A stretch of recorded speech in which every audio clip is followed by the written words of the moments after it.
All right. Well, I think this is a good time to get writing with some prompts. Thanks for all the great questions, by the way. This was really good discussion. I'm so glad you guys jumped into the chat. It was super cool. Yes, applause, applause for the good questions. So I think we're going to go ahead and just jump right in. I think I'm going to start with Brian. I know that Brian has a fun little uh, prompt exercise for us that I think we're going to enjoy. So I'm going to turn it over to you, Brian. Excellent. So, if you've got your pencils or pens and paper, or if you are typing by computer, that's allowed as well. So, with micropoetry for microplanets, just a brief intro on the term micropoetry. Many of the ones in here are 575, and that's, a syllable counting technique that I sometimes still abide by, regardless of how some people like to speak down on it as whether or not it fits as the rule that they want to play by. But it's a rule that I like playing by. But if you want to wind up with a 5-line poem or an 8-line poem, you've got words on the page, so anything is allowed here ultimately. But so calling it micro poetry is just a way to kind of escape that question of, well, is it a haiku? Does it have the right, you've got these two different ideas and they're blending, and there's the break and everything else that goes into that, ivory tower level of, haikuing. So kind of escaping, throwing off some of those shackles is what we're looking at for here with micro poetry. And so as we get into the beginning of this, what I want to do is some pre-writing. And, I'll just give you a minute or so to come up with a list of words.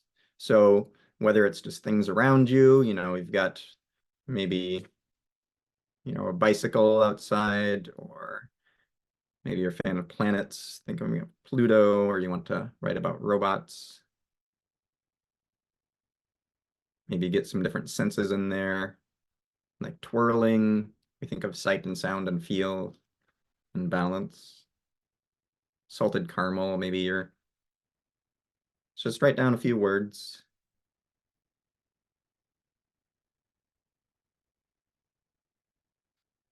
There's a good haiku where you've got the sound of water, or sometimes it's translated as water splash.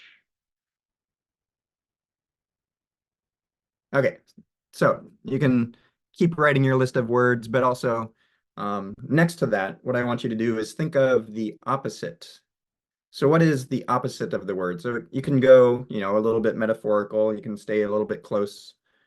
So maybe your word is pizza, right? So you got this food. It's got a whole bunch of different flavors and tastes, and it's baked and all combined. So maybe the opposite of pizza would be like broth. You've got this hot liquid. It's the beginning of something, whereas you've got this pizza and it's the end. It's the meal that you're eating when you're partying, versus broth. It's when you're sick and need something to help you recover. So the opposite of pizza might be broth. Okay, and so hopefully you've got a couple opposites. And now what I want you to do is, on the third column, come up with the opposite of the opposite. So we don't, we've started here, we've gone kind of over here, and we don't necessarily want to go directly back, but, continuing on maybe a little further. So maybe we went from pizza to broth. Now you're thinking about an ice cube. Instead of this hot liquid, you've got something that's frozen over here. And if you've got the opposites of your opposites, then the rest of the game is kind of, if you want to write 575 or try to capture it in 3 lines or however. But now from kind of point 1, where you've got your pizza, and then point 3, you've got your ice cube. Like, well, what is something that can kind of, how do those fit together? What's the thing that makes those work? So are you wanting us to go ahead and start a haiku now? And how much time would you like to give it? Yeah, so let's I think we were aiming for like 5-minute writes. Yeah, so we'll go for about 5 minutes if you need to kind of keep going with your opposites. All right. do another round of writing or sharing or Or do we, maybe, well, it's 20 after. Maybe we should move to the next one so we have plenty of time. But thanks for sharing, everybody. I really appreciate it. And sorry if I missed anything here. I'm trying to make sure. So I guess I like that. Thank you very much. I got three little bits out of it, and I kind of rather enjoyed that. So thank you. So I would like to turn it over to Brianna. Yeah, so for my exercise, like I said, a lot of what I do is kind of inspired by imagery and, you know, kind of thinking what's going on inside of that and all of that.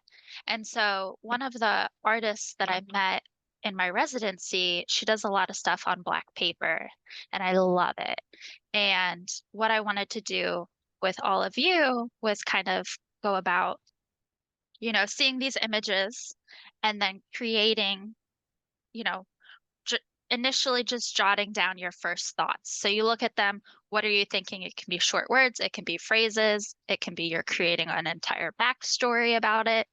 And then we'll go into that writing time. So, just your initial thoughts and thinking about the senses and, setting the scene, all of that. And then we'll do is it 10 minutes of writing, 5 minutes? We could start with 5 and Yeah. go from there. I think 5 is for poetry can be, we can Yeah. still be plenty good. Does everyone see the images from Mary McPherson? Do we have like a thumb? Yeah, okay, cool. All right, so I'm gonna go ahead and let's shoot for 5 minutes and then we'll go from there. All right, so let's be inspired by these cool images. I actually really love these too. Oh, there it is, and it's time to wrap it up. Yeah. Stop. So I'm interested to know when you read your piece, which image really spoke to you, and then, kind of what you were inspired by. I'll jump into this one. I'll Yeah. jump into this one because this was kind of fun. I really like this artist too. I'm glad that you brought her work here. I picked the very first one with the sort of graveyard scene. Yeah, of course it's super rough, but let's go.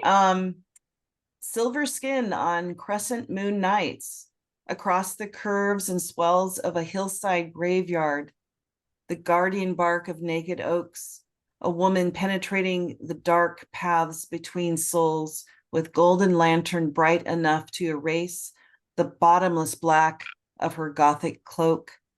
Clouds rise gold to remember life by. I love your lantern bit. That's beautiful. My eye goes straight to that. And that's what I love about ekphrastic poems is there's always like one thing that just pops out and just draws you in. And so I really wanted to just kind of go straight into, lead into that. So Brian, let's hear what you got. Yeah, so I liked being able to just kind of scribble down some thoughts and what I was seeing. I was looking at the graveyard there and then be able to assemble that into a shape. Were the leaves of this tree abducted, or did they rise naturally to the skies, following the soul's starward, leaving behind the warped world? Tree sap is frozen in shape, while the once fluttering leaves find freedom. The moon calls some, but others find a different light to follow. I like it. The light is really fantastic in this picture. I agree. Okay. Thanks, Brian. I like that a lot. All right. Well, I think we'll go to the next prompt and I'm going to shift. I don't know if you guys can see my screen. Can you see that? Yes. Okay, cool. Okay. So I am going to just give you some ideas that were prompted by Earth Days. It was yesterday, but every day is Earth Day, right? But when I think of Earth Day, I think of the mythos connected to Earth Day, such as the Green Man, Gaia, Mother Nature, the Tree of Life, Grandmother Turtle, Spaceship Earth, Big Blue Marble. These are all metaphors that could easily be pulled like taffy into crystalline moments as ideas that literally take shape and come to life. And so I put on the top there the link to Margin, which is the magazine that I used to publish, so that you can go and read some other poetry. And I'll put that link in the chat as well. But I invite all of you to take one of these concepts, whichever one grabs you the most, and like give it the old Frankenstein treatment, zap it into existence. So take one of these characters or ideas or concepts and put it in a place or a situation that you are familiar with. Give it a moment that may be extremely mundane to the rest of us, and see how this magical sort of ethereal image or concept or character can come to life and respond. And, you know, be totally literal. I mean, literally make them come to life. And you can be funny. Even if the message is melancholic, you can be funny. If it's dark, you can go light. You can really lean into the dualities on this one. So take whichever one you want, and for 5 minutes, just write whatever comes to you, and be playful. And again, weave that magic and the mundane together in some way, and however you like. I say go for it. Thank you. That was pretty cool. I like that. Brian. All right, I think I might want a different ending on this one someday, but this is where I got. Birds flock to her, so this was Mother Earth. Birds flock to her, mussed hair tangles, less beautifully than you might imagine. She's no Cinderella, happily ever aftering. She's forever here among the gravity these birds are fighting. And at her feet, every other critter, snails sliming through thorns, wolves dining on rabbits. The pack circles, enchanted, but will never be tamed. I love that, because it's not romantic at all. No, that's great. That's great. Very evocative. Well, cool. This was super fun. I hope that you guys enjoyed this as much as I did. I really enjoyed this. I'm going to stop sharing the screen. Let me get back to, okay. So, at this point, we have just 10 minutes left. So I would like to open up the workshop to anyone who has any more questions for our workshop facilitators, or any comments or observations you've had while in the workshop today. And that includes you, Brian and Brianna. I would love to hear from you too. So anybody have any thoughts they'd like to share or questions? Great. So Cascade Writers, thanks to all of you for joining us today to celebrate National Poetry Month as inspiration meets speculation. And we hope you are going away with some new inspiration, new ideas, and new poems. And it sounds like you at least got some poems in there for real. Yes. Thanks, Brian, for putting your link in the chat. Definitely go visit Bug the Writer. And also, Brianna, if you could put your website in there, that would be fantastic too. Just a reminder that you'll be able to watch this workshop recording in our Patreon as soon as we process it.